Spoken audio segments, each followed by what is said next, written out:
नमस्ते सबैजनालाई। हाम्रो यस डुम्रीखर्क कृषि फार्मको चाहिँ यो गोलभेडाको खेती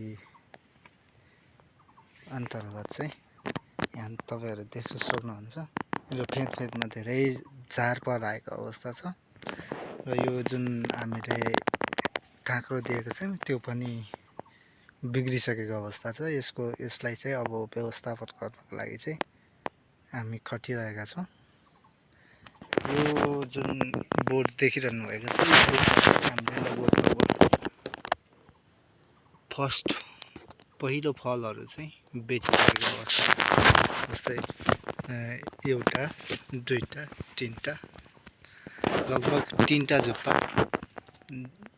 चाहिँ अलरेडी पाकेर सकिसकेको अवस्था छ। अब त्यो अवस्थामा चाहिँ अब यसलाई पुनः अन्य सेकेन्ड लट भन्ने गरिन्छ।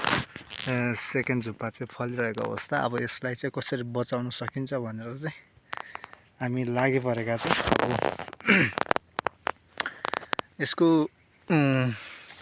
यसलाई अब यो झार उखाल्नेदेखि लिएर यसमा थाक्रोको व्यवस्थापन चाहिँ गर्नुपर्ने जरुरी छ। त्यसैले चाहिँ अब यसलाई चाहिँ व्यवस्थापनतर्फ लागेका छौँ।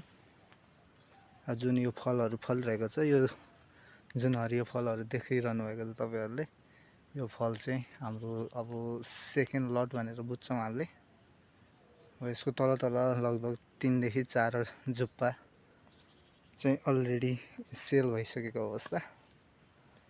अब जसमा चाहिँ हामीले लगभग 80% फल चाहिँ बजारसम्म पुर्याउन पायौँ भने केही पर्सेन्ट फल चाहिँ बोर्डमा विभिन्न कारणवश बिग्रेर चाहिँ कुहिएको अवस्था भएर त्यसलाई फ्याल्नु परेको अवस्था छ। अब यस्ता सानातिना कमी कमजोरीहरू चाहिँ खेती गर्ने क्रममा देखा परिरहेको हुन्छ। यसलाई कसरी चाहिँ व्यवस्थापन गर्न सकिन्छ त्यसतर्फ चाहिँ हामीले निरन्तर काम गरिरहेको अवस्था छ। अब जुन यो देख्नु भएको छ यसलाई चाहिँ यसमा पुनः कार्य भइसकेपछि कस्तो देखिन्छ त्यो पनि तपाईँहरूलाई देखाउनेछौँ। अब नेपालमा गर्न सकिन्छ तर गर्नलाई धेरै मेहनत गर्नुपर्ने जरुरी छ। त्यो मेहनत चाहिँ हामीले गरिरहेको अवस्था छ। कस्तो लाग्छ भिडियो हेरेर प्रतिक्रिया जनाउनु होला। तपाईँहरूको सल्लाह सुझाव अनि हजुरहरूको प्रतिक्रियाले चाहिँ हामीलाई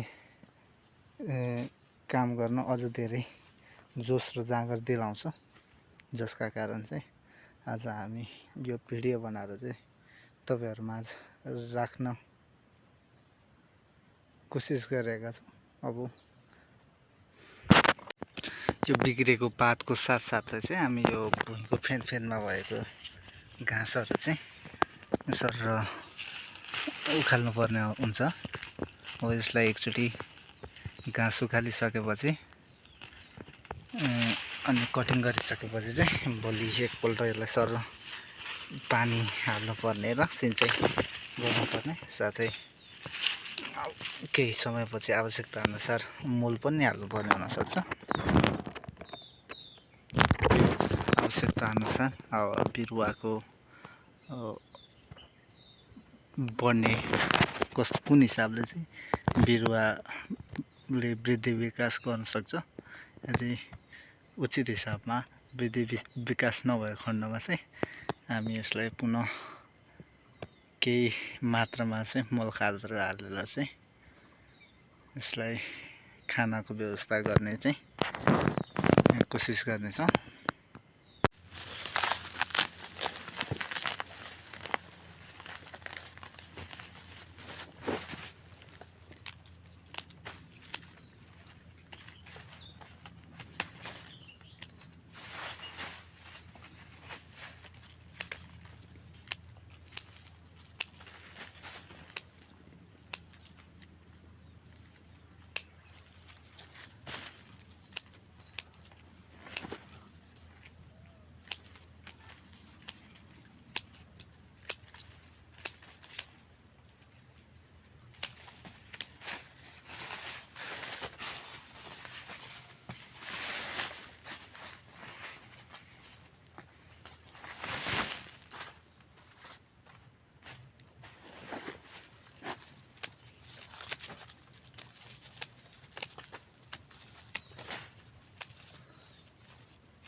फाइनल्ली हाम्रो यस टनेलको सम्पूर्ण काम चाहिँ सकिसकेको अवस्था छ।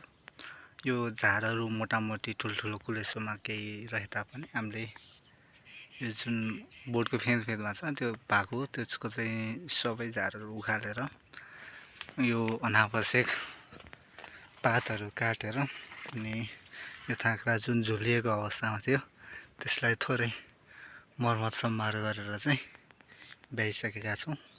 अब यसमा मोल पनि केही हदसम्म आज हालियो। अब त्यो मोलले केही दिनपछि काम गर्न थाल्छ, त्यसको उपलब्धि चाहिँ कस्तो हुन्छ केही दिनमा देख्न पाइएला।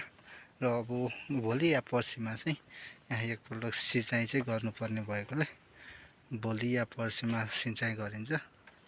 त्यसपछि यो हाम्रो टनेलको सेकेन्ड लटको टमाटर कतिको फलदायी हुन्छ त्यो चाहिँ हेर्नै बाँकी छ।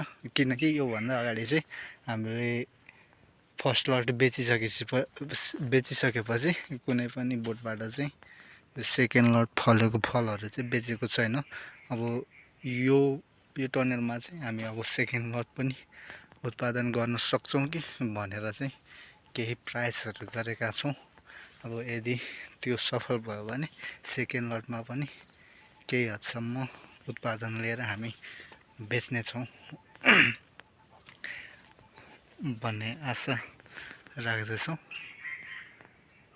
आजको यस भिडियो चाहिँ यहीसम्म। मेरो च्यानल सब्सक्राइब गर्नुहोला। साथै कस्तो लाग्यो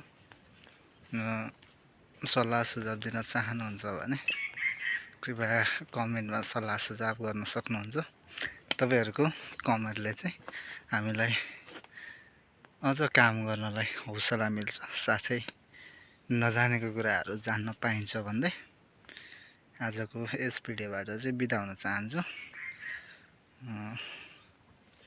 कृपया मेरो युट्युब च्यानल फलो गर्नुहोला, साथै मेरो फेसबुक पेज पनि फलो गर्नुहोला।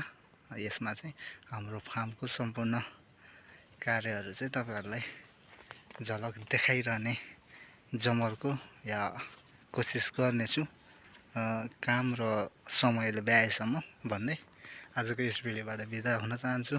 हस्त नमस्ते, टाटा, बाई बाई, जय नेपाल, जय किसान।